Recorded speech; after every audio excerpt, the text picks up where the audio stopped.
Hey guys, Sean Bucci, surplusfundsriches.net. It's a beautiful day, and we are going to talk about probate and estate matters. And guys, stick with me because I'm going to teach you.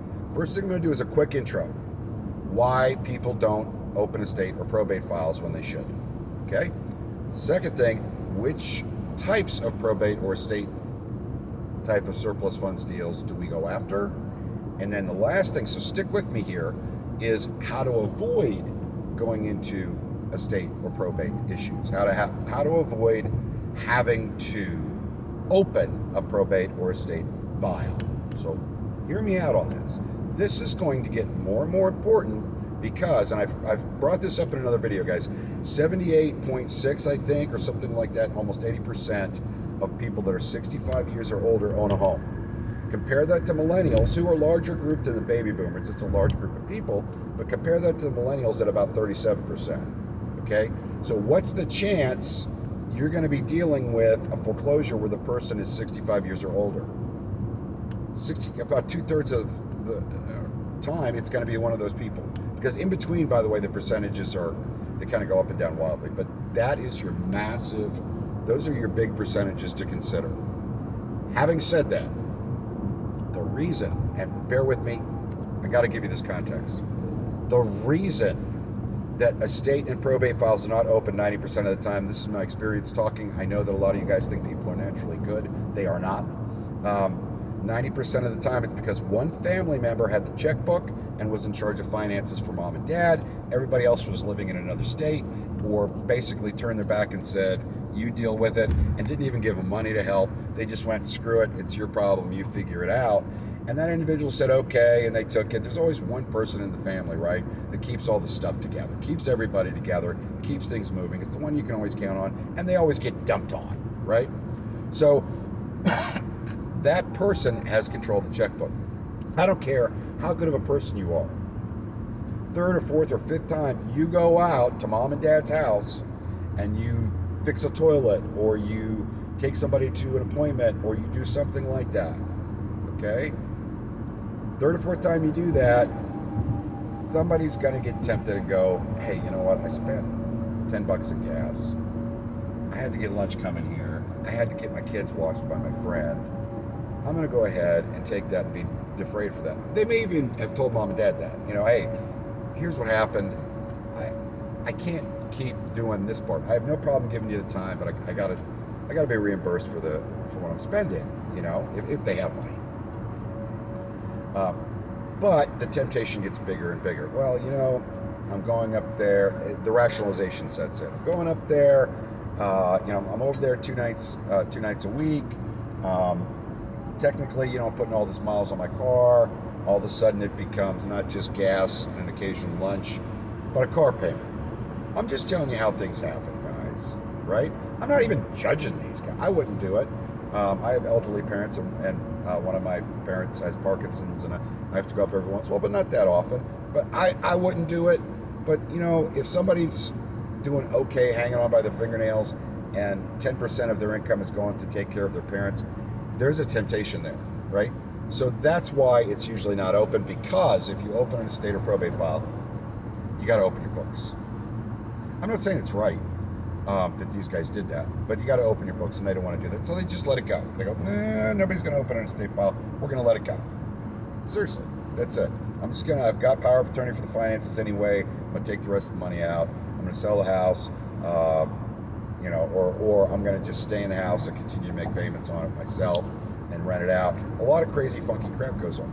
So having said that, the only estate files or probate files, if an estate or probate file is necessary in order to get this money out of the court, in other words, proving heirship, proving who's entitled to it, if that's necessary, we only work it if there is a named executor or executrix or personal representative, they call it in some states, for the estate.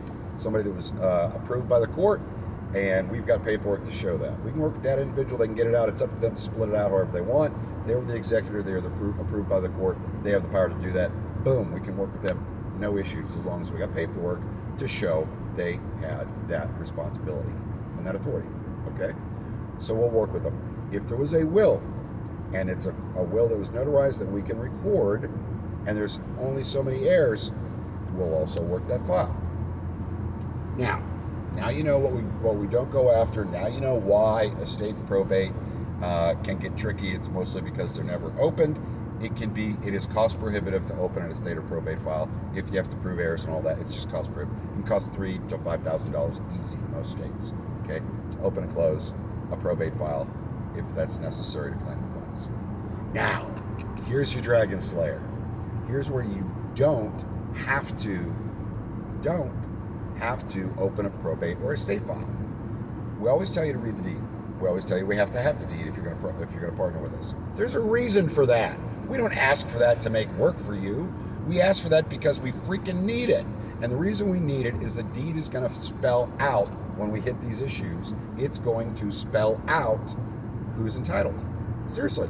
If it is a survivorship type deed, a joint tenants with rights of survivorship type deed, then if one of the parties died prior to the foreclosure, listen to me, if one of the parties on that deed died prior to the foreclosure, it automatically moves to the other person at that point in time. And that person, since it happened before the foreclosure, had full ownership of the house at the time of the sale, even if it wasn't recorded. They get all the money. Don't have to open probate, don't have to open estate. Now, that's if the deed reads joint tenants with rights of survivorship. And here's the killer part. In a lot of states, if the deed reads John and Mary Smith, married, John and Mary Smith, a married couple, okay? If it reads that, and these days, right, Frank and Tony Smith, whatever, if they're married. If it says married, the state, in most instances, not all, the state will consider that a joint tenant with rights of survivorship deed, which means whoever's the survivor has full ownership. All you got to give to claim all the money for that one individual, as long as they died before the foreclosure, not after, before. If they died before the foreclosure, all you need to claim it is a death certificate, right? And a copy of the deed, and of course the title work to back up what you're doing. You don't need to open an estate or probate file, okay? There are a few states that have deadlines for creditors. And this is where you need to read the statutes and check stuff out. In those states, there's usually a 6-month deadline for creditors to make any claims against the estate, even if a probate or estate file was not opened. After that 6-month period, if there were no creditors that stepped up and made a claim, you can claim the money for the survivor. Okay? Hear me out? That's if there's only one survivor. Otherwise, you're still going to have to look at estate and probate issues there. Okay? You can't just do an heirship affidavit, turn it into court, and say, yeah, we're good.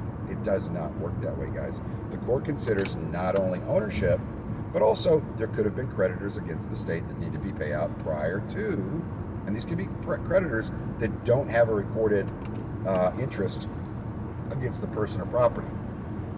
They don't have a lien or judgment against them, but they can still show up because they didn't have time. The guy died, right?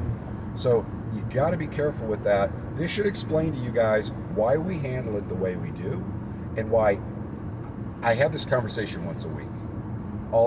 But Sean, it's $250,000. I don't care if there's 20 heirs. I don't care. I have to go after it. It's $250,000. It's $500,000. Whatever it is. Hey, you got way too many moving parts, and in the same time, you're going to find out it's going to take you a month to figure out that you can't get the money.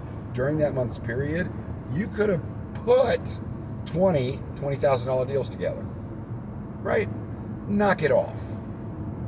Know what you can go after, prioritize it, and avoid the rabbit holes. I hope this has helped you guys get back on track and given you a better understanding of how estate and probate issues work. Thanks.